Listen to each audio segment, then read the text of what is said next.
Hola amigos de YouTube, mi nombre es Karina Álvarez y hoy voy a continuar con la lectura del libro Regreso al vínculo familiar, protege a tus hijos.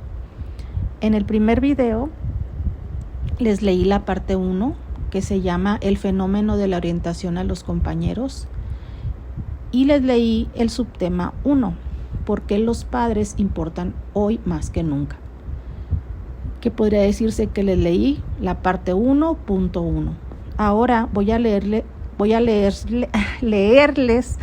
la parte 1.2 con el subtema Vínculos distorsionados, instintos trastornados. Bueno, pues esperemos que les guste esta segunda parte. Dice así: los padres de Isabel, una chica de 14 años de edad, estaban confundidos y angustiados. Por razones que no lograban entender, la conducta de su hija había ido cambiando durante el último año. Se había vuelto contestona, hermética y a veces hostil. Únicamente con sus amigos parecía feliz y encantadora. Era obsesiva respecto de su privacidad e insistía en que sus padres no tenían por qué meterse en su vida. A estos les resultaba difícil hablar con ella porque los hacía sentir como entrometidos. Su antes amable hija parecía no estar más a gusto en su compañía. Isabel ya no disfrutaba de las comidas familiares y a la primera oportunidad se levantaba de la mesa y se marchaba. Era imposible mantener una conversación con ella. Las únicas veces que su madre lograba compartir alguna actividad común con ella era cuando le proponía irse de compras.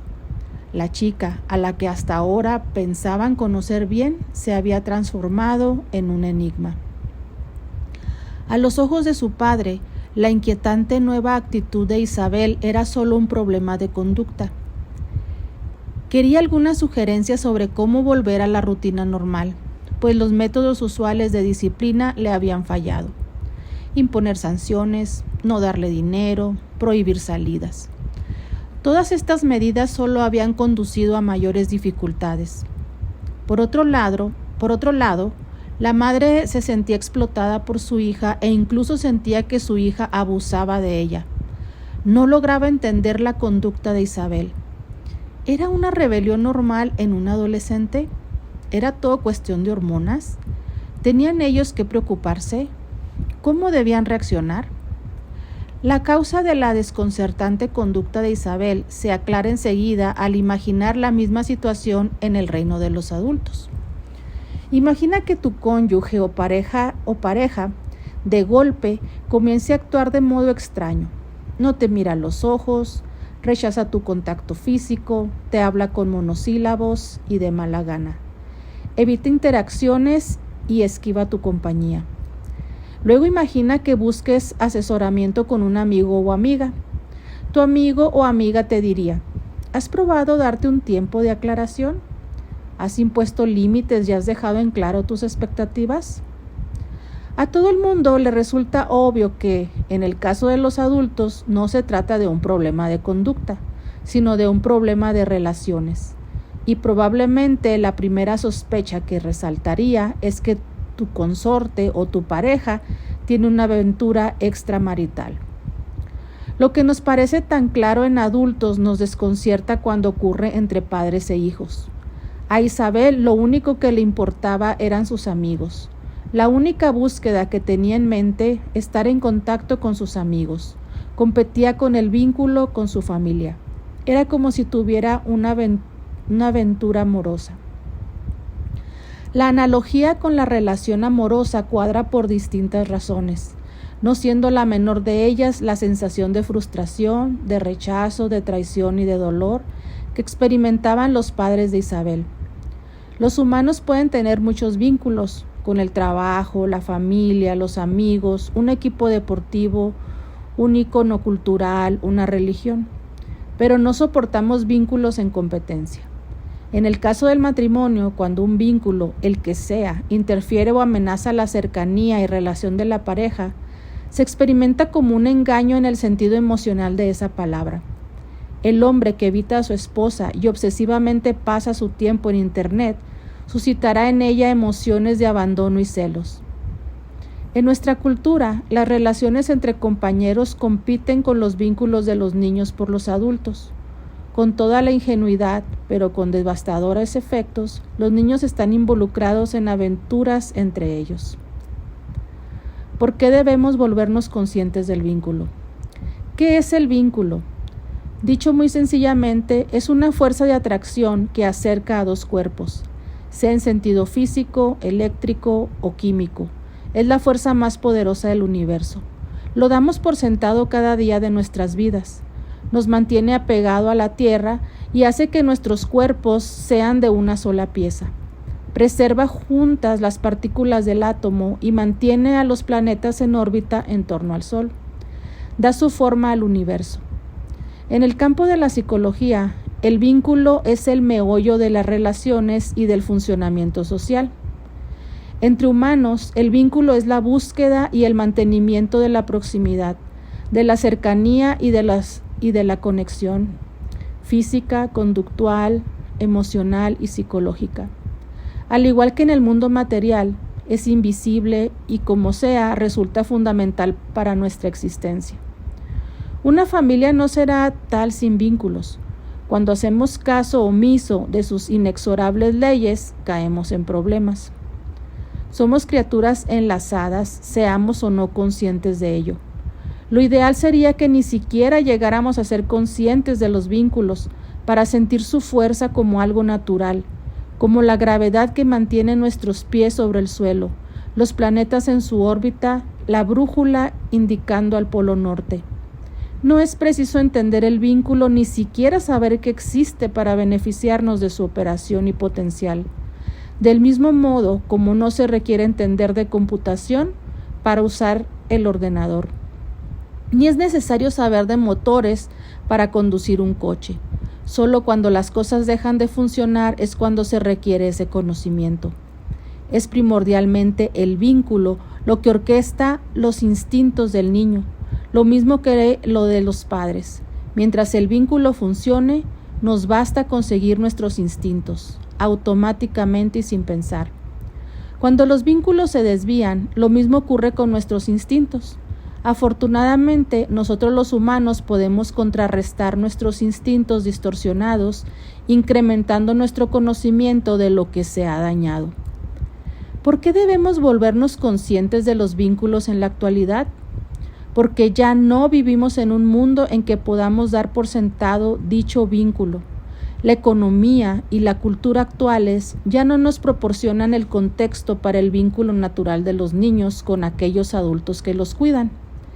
Respecto del vínculo podemos decir, en verdad, que como sociedad vivimos en una época sin precedentes desde el punto de vista histórico. En el siguiente capítulo examinaremos cómo las bases sociales, económicas y culturales de los vínculos sanos entre hijos y padres han quedado erosionados. Para regresar al oficio natural de padres, que es el que mejor sirve para el desarrollo sano del niño, tenemos que ser plenamente conscientes de la dinámica de la vinculación. En un mundo de creciente turbulencia cultural, la conciencia de los vínculos es probablemente el conocimiento más importante que pueden poseer los padres. Pero no basta con entender los vínculos desde afuera, sino que los hemos de conocer desde dentro. Las dos formas de conocer acerca de y experimentar íntimamente, deben fundirse. Hemos de sentir los vínculos en nuestros huesos. El vínculo es la médula de nuestro ser, pero está muy alejado de nuestra conciencia. En ese sentido, es como el cerebro mismo. Cuanto más hondo penetramos en él, menos conciencia encontramos. Nos gusta considerarnos como criaturas con intelecto.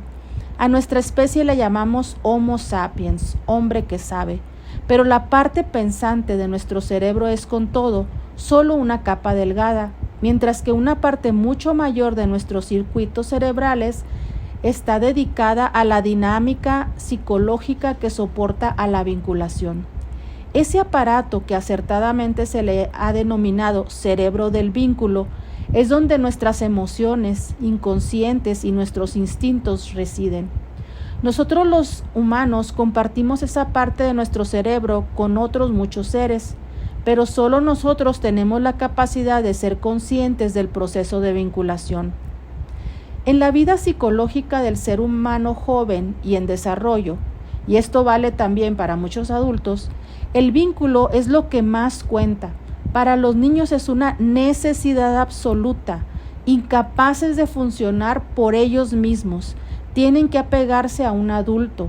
El vínculo físico en el útero es necesario hasta que el feto sea lo bastante desarrollado para nacer. Asimismo, nuestros hijos tienen que permanecer apegados emocionalmente a nosotros hasta que sean capaces de actuar por su cuenta, pensar por sí mismos y determinar hacia dónde dirigirse. Vínculo y orientación. El vínculo, que está estrechamente relacionado con el instinto de orientación del cual hablamos en el capítulo anterior, es indispensable para ejercer el oficio de padres, para la educación y para la transmisión de la cultura. Al igual que el vínculo, el instinto de orientación es básico para nuestra naturaleza, por más rara vez que seamos conscientes de él. La orientación, en su forma más concreta y física, supone que uno se ubique en el espacio y el tiempo. Cuando no lo conseguimos, nos angustiamos. Si cuando nos despertamos no sabemos dónde estamos o dudamos si estamos despiertos o todavía dormidos, nuestra prioridad inmediata será la de ubicarnos en el espacio y el tiempo. Si nos perdemos durante un paseo, no nos detendremos a admirar la flora y la fauna, ni nos dedicaremos a sopesar nuestras metas en la vida o pensar en comer. Saber dónde nos encontramos ocupará toda nuestra atención y consumirá toda nuestra energía. Esa necesidad de orientación no es solo física. La orientación psicológica es igual de importante en el desarrollo humano. A medida que los niños maduran, sienten una creciente necesidad de orientarse, de hacerse una idea de quiénes son, de lo que es en realidad, de lo que es la realidad, del porqué de la vida, de qué es bueno, de lo que significan las cosas. Sufrir desorientación es verse perdido psicológicamente, un estado que nuestros cerebros tienen programado evitar a todo costo. Los niños son totalmente incapaces de orientarse por sí mismos, necesitan ayuda. El vínculo proporciona esta ayuda. El primer cometido del vínculo es crear un punto cardinal en la persona por la que se siente vinculación. Mientras el niño pueda relacionarse con este punto cardinal, no se sentirá perdido. Los instintos que se activan en el niño lo propulsan a mantenerse cada vez más ajustado a ese punto cardinal. El vínculo le permite al niño apegarse a los adultos, los cuales, al menos en la mente del niño, son más capaces de orientarse y encontrar el camino. Lo que los niños temen más que nada, además del daño físico, es sentirse perdidos. Para ellos, estar perdidos significa perder el contacto con su punto cardinal. Los vacíos de orientación, aquellas situaciones en que no encontramos nada o no encontramos a nadie que nos oriente, son absolutamente intolerables para el cerebro humano. Incluso los adultos que logran relativamente autoorientarse pueden sentirse algo perdidos cuando en algún momento de sus vidas pierden el contacto con la persona que funciona como su punto cardinal. Si nosotros adultos podemos experimentar desorientación cuando estamos separados de aquellos por los que sentimos vinculación, ¿cuánto más extraviados se sentirán los niños?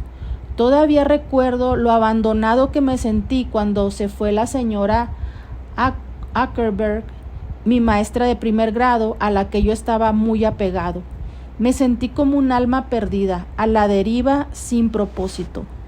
El padre o la madre u otro adulto como un maestro o una maestra que actúe como sustituto de los padres es sin la menor duda el mejor punto cardinal para el niño. Pero determinar de quién se convertirá en punto cardinal será función del vínculo. Y el vínculo, como todos sabemos, puede ser inconstante. El hecho tan crucial de orientarse puede llegar a recaer en alguien totalmente inepto, como por ejemplo un compañero. Cuando un niño se siente tan enlazado con sus compañeros que prefiere estar con ellos y ser como ellos, sea con uno en particular o con el grupo, dichos compañeros se convierten en el punto cardinal. Buscará la cercanía con sus compañeros y de ellos recabará el ejemplo de cómo comportarse, qué ponerse, qué apariencia tener, qué decir y qué hacer. Sus camaradas se convertirán en su árbitro de lo que es bueno, de la interpretación de los sucesos, de lo que es importante y hasta de cómo definirse a sí mismo. Esto precisamente es lo que le ocurrió a Isabel. En su universo emocional, sus compañeros habían sustituido a sus padres como centro de gravedad. Ella giraba en torno a ellos, una completa subversión del orden natural de las cosas. Solo recientemente se han logrado dibujar y entender los patrones del vínculo psicológico de los niños. Está absolutamente claro que estos están hechos para que giren alrededor de los padres y demás adultos responsables de ellos, como los planetas giran alrededor del Sol y cada vez más los niños giran alrededor unos de otros. Lejos de estar calificados para orientar a nadie, los niños no son siquiera capaces de autoorientarse de manera realista. Los amigos de nuestros hijos no son personas de las que deseamos que ellos dependan. No están habilitados para dar a nuestros hijos un sentido a su ser, para discriminar entre lo bueno y lo malo, distinguir entre el hecho y la fantasía, identificar lo que funciona y lo que no, y dirigirlos hacia dónde ir y cómo llegar ahí. ¿Qué sacan los niños de orientarse mutuamente? Imaginémonos a nosotros mismos, una vez más, en un oscuro y enredado sendero de una selva desconocida. Solos podríamos sentir un intenso miedo e incluso pánico. Al ser dirigidos por un guía que parece saber a dónde va, o así creemos, seguiremos adelante con confianza. No habría motivo para que se disparara la alarma, a menos que nuestro guía se mostrase angustiado. Asimismo, al usar a sus compañeros como punto cardinal, los niños se defienden contra la angustia de experimentar un vacío de orientación. A nivel consciente pueden evitar sentirse perdidos, confusos o desconcertados. Los niños orientados hacia sus iguales carecen sorprendentemente de esas emociones. Y esta es la ironía. Parecen ciegos guiando a otros ciegos, como un banco de peces donde giran unos en torno a otros, pero se sienten a gusto. No parece importar que sus puntos cardinales resulten inadecuados, inconsistentes y poco fiables. Estos niños están perdidos y del todo desorientados, sin sentirse trastornados por ello. A los niños que han sustituido a los adultos por otros niños parece bastarles el estar juntos, por más que estén por completo fuera del mapa. No piden directrices de los adultos ni buscan asesoramiento. Nos frustran con su aparente certeza de que están perfectamente bien, por más que con toda claridad veamos que van en la dirección equivocada o carecen en absoluto de dirección. Muchos padres han pasado por la frustrante experiencia de intentar señalarle la realidad a un adolescente, cuyo mundo puede estar destrozado, pero que frívola y tercamente insiste en que todo marcha a las mil maravillas. En la superficie uno podría decir que los vínculos con los compañeros son positivos y que de momento no se ven perdidos y desconcertados, pero en la realidad ellos están perdidos y solo se libran de sentirse perdidos.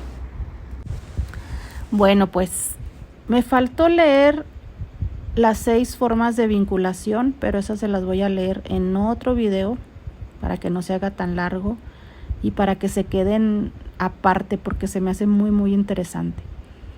Las 6 formas de vinculación. Hoy aprendimos en la lectura la importancia de la vinculación, que los niños giren en torno de los adultos y no de los iguales.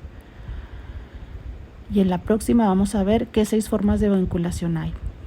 Espero hayan disfrutado la lectura y nos vemos en el próximo video.